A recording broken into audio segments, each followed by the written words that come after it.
ಎಲ್ಲಾ ಹಾನಿಯಿಂದ ಕೂದಲನ್ನು ರಕ್ಷಿಸುತ್ತೆ. ಬರೀ Amrit noni reach root premium hair oil. ನಿನ್ನೆ ಮತ್ತು ಇವತ್ತು ಬಿಜೆಪಿ ಸರ್ಕಾರದ ವಿರುದ್ಧ, ಕೇಂದ್ರ ಸರ್ಕಾರದ ವಿರುದ್ಧ ಕಾಂಗ್ರೆಸ್ ಜಾಹೀರಾತು ಅಸ್ತ್ರವನ್ನ ಪ್ರಯೋಗಿಸ್ತಾ ಇದೆ.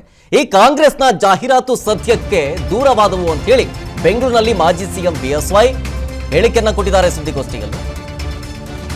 ಕಾಂಗ್ರೆಸ್ ಸಮಾವೇಶಗಳಿಗೆ ಜನರು ಬಾರದ ಹಿನ್ನೆಲೆಯಲ್ಲಿ ಈ ರೀತಿ ಕೆಲಸವನ್ನ ಮಾಡೋದಕ್ಕೆ ಮುಂದಾಗಿದೆ.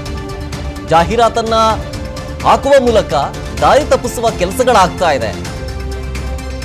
ಇಂತಹ ಜಾಹೀರಾತುಗಳು ನಮ್ಮ ಮೇಲೆ ಯಾವುದೇ ಪರಿಣಾಮ ಬೀರೋದಿಲ್ಲ.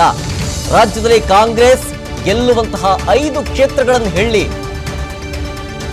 ಕನಿಷ್ಠ ಪಕ್ಷ 5 ಕ್ಷೇತ್ರ ಯಾವ್ದು ಗೆಲ್ತಾರೆ ಅದನ್ನು ಹೇಳಿ ನೋಡೋಣ ಅಂತೇಳಿ ಕಾಂಗ್ರೆಸ್ ನಾಯಕರಿಗೆ ಬಿಎಸ್ ಯಡಿಯೂರಪ್ಪನವರು ಸವಾಲು ಹಾಕಿದ್ರು. ಕಳೆದ ಬಾರಿ ಕಾಂಗ್ರೆಸ್ಗೆ ಒಂದಷ್ಟು ಸೀಟ್ ಕೂಡ ಸಿಗೋದಿಲ್ಲ, ಒಂದಷ್ಟು ಸೀಟ್ ಕೂಡ ಸಿಗೋದಿಲ್ಲ ಅಂದ್ರೆ ಲಾಸ್ಟ್ ಟೈಮ್ ಏನು ಒಂದು ಸ್ಥಾನ ಬಂದಿತ್ತು ಅದು ಕೂಡ ಬರೋದಿಲ್ಲ ಅಂತ ಹೇಳ್ತಾ ಇದ್ದಾರೆ ಮಾಜಿ ಸಿಎಂ ಬಿಎಸ್ ಯಡಿಯೂರಪ್ಪ. ಅಧಿಕಾರ ಇದೆ, ಸರ್ಕಾರ ಇದೆ, ಜನ ಅವ್ರ ಕಡೆ ಸೇರ್ತಾ ಇಲ್ಲ. ಹೀಗಾಗಿ ಈ ಜಾಹೀರಾತುಗಳ ಮೂಲಕ ಏನಾದರೂ ಜನರ ಮನವನ್ನು ಒಲಿಸಬಹುದು ಅನ್ನೋ ಭ್ರಮೆನಲ್ಲಿ ಅವರಿದ್ದಾರೆ. ನಾನು ನಿಮ್ಗೆ ಹೇಳ್ತೇನೆ, ಯಾವ ಜಾಹೀರಾತುಗಳು ಸತ್ಯಕ್ಕೆ ದೂರವಾಗಿರುವಂಥ ಪೊಳ್ಳು ಭರವಸೆಗಳನ್ನು ಕೂಡಿರುವಂಥ ಜನ ವಿರೋಧಿ ಒಂದು ಆಡಳಿತ ನಡೆಸ್ತಾ ಇರುವಂಥ ಈ ಸರ್ಕಾರದ ಜಾಹೀರಾತುಗಳಿಗೆ ಯಾವ ರೀತಿಯ ಮನ್ನಣೆಯನ್ನು ಸಹ ಜನ ಕೊಡೋದಿಲ್ಲ.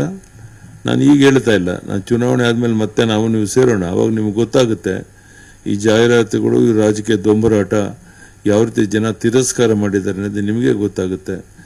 ರಾಜ್ಯದ ಉದ್ದಗಲಿಕ್ಕೆ ನಾನು ಪ್ರವಾಸ ಮಾಡ್ತಾ ಇದ್ದೇನೆ, ನಾವು ನಮ್ಮೆಲ್ಲ ಮುಖಂಡರು ಎಲ್ಲ ಕಡೆ ಸಹ ಯಾರೊಬ್ರು ಒಂದು ಶಬ್ದ ಈ ಬಗ್ಗೆ ಮಾತನಾಡದೇನೆ ಮೋದಿ ಮೋದಿ ಅನ್ನುವಂಥ ಒಂದು ವಾತಾವರಣ ಎಲ್ಲ ಕಡೆ ಇರೋದ್ರಿಂದ 100ಕ್ಕೆ 100, 28ಕ್ಕೆ 28 ಲೋಕಸಭಾ ನಾವು ಕ್ಷೇತ್ರ ಗೆಲ್ತೇವೆ.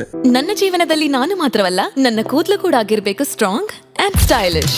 ಬರೀ Amrit noni reach root premium hair oil ನೊಂದಿಗೆ. Reach root premium hair oil. ಕಾಂಗ್ರೆಸ್ನವ್ರಿಗೂ ನಾನು ಸವಾಲು ಹಾಕ್ತೇನೆ, ದಯಮಾಡಿ ನೀವು ಲೋಕಸಭೆ ಗೆಲ್ಲುವಂತ ಒಂದು 5 ಹೆಸರುಗಳನ್ನು ಹೇಳಿ, ಯಾವ್ಯಾವ ಕ್ಷೇತ್ರ ಅಂತ ಒಂದು 5 ಹೆಸರು ಹೇಳಿ ನೀವು ನೋಡೋಣ.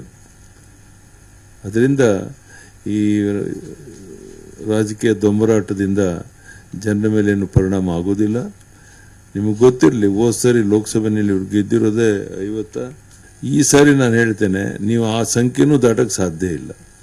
ಯಾಕೆಂದ್ರೆ ಇಡೀ ದೇಶದಲ್ಲಿ ಬಿಜೆಪಿಯ ಗಾಳಿ, ನರೇಂದ್ರ ಮೋದಿಯವರು ಗಾಳಿ ಬೀಸ್ತಾ ಇರೋದ್ರಿಂದ ಈ ಬಾರಿ ಲೋಕಸಭಾ ಚುನಾವಣೆಯಲ್ಲಿ ಕರ್ನಾಟಕದಲ್ಲಂತೂ 1 ಸೀಟು ಗೆಲ್ಲೋದಿಲ್ಲ. ದೇಶದಲ್ಲಿ 50 ಸೀಟ್ ಗೆದ್ದರೆ ಅತಿ ಹೆಚ್ಚು ಅಂತ ನಾನು ತಿಳ್ಕೊಂಡಿದ್ದೇನೆ. ಇದು ಇವತ್ತಿನ ರಾಜಕೀಯ ಪರಿಸ್ಥಿತಿ. ಚುನಾವಣೆ ಫಲಿತಾಂಶ ಬಂದ ಮೇಲೆ ನೀವೇ ಹೇಳ್ತೀರಾ. ಯಾಕೆಂದರೆ ನಾವು ಏನೋ ಪ್ರಚಾರಕ್ಕಾಗಿ ಅಥವಾ ನಿಮ್ಮ ಜನರ ಏನೋ ತಪ್ಪು ಗ್ರಹಿಕೆ ಮಾಡೋಕ್ಕೋಸ್ಕರ ಈ ಮಾತನ್ನು ಹೇಳ್ತಾ ಇಲ್ಲ. ಈ ರಾಜ್ಯದ ಉದ್ದಗಳಿಗೆ ಪ್ರವಾಸ ಮಾಡಿ ವಾಸ್ತವಿಕ ಸ್ಥಿತಿಯನ್ನು ತಿಳ್ಕೊಂಡು ಬಂದು ನಾನು ಈ ಮಾತು ಹೇಳ್ತಾ ಇದ್ದೇನೆ. ಇವತ್ತು ಮತ್ತೆ ನನ್ನ ಪ್ರವಾಸ ಪ್ರಾರಂಭ ಆಗ್ತಿದೆ. ನಿರಂತರವಾಗಿ ನಾವು ನಮ್ಮ ಮುಖಂಡರುಗಳೆಲ್ಲ ಪ್ರವಾಸ ಮಾಡ್ತಾ ಇದ್ದೇವೆ. ನಿರೀಕ್ಷೆ ಮೀರಿ ಜನ ಎಲ್ಲ ಕಡೆ ಸೇರ್ತಾ ಇದ್ದಾರೆ. ಜನ ಬೆಂಬಲ ಇವತ್ತು ನಮ್ಗೆ ವ್ಯಕ್ತ ಆಗ್ತಾ ಇದೆ. ಅನುಕ್ಷಣದ ಸುದ್ದಿಗಳಿಗಾಗಿ ವಿಸ್ತಾರ ನ್ಯೂಸ್ ಯೂಟ್ಯೂಬ್ ಚಾನೆಲ್ ಸಬ್ಸ್ಕ್ರೈಬ್ ಮಾಡಿ. ಹೊಸ ಸುದ್ದಿಗಳ ನೋಟಿಫಿಕೇಶನ್ಗಾಗಿ ಬೆಲ್ ಐಕಾನ್ ಕ್ಲಿಕ್ ಮಾಡಿ. ಲೇಟೆಸ್ಟ್ ಅಪ್ಡೇಟ್ಸ್ಗಾಗಿ www.vistaranews.com ವೆಬ್ಸೈಟ್ಗೆ ವಿಸಿಟ್ ಮಾಡಿ. ಅಂಗೈಯಲ್ಲೇ ಜಗತ್ತಿನ ಸುದ್ದಿ ತಿಳಿಯಲು ವಿಸ್ತಾರ ನ್ಯೂಸ್ ಕನ್ನಡ ಆಪ್ ಡೌನ್ಲೋಡ್ ಮಾಡಿ.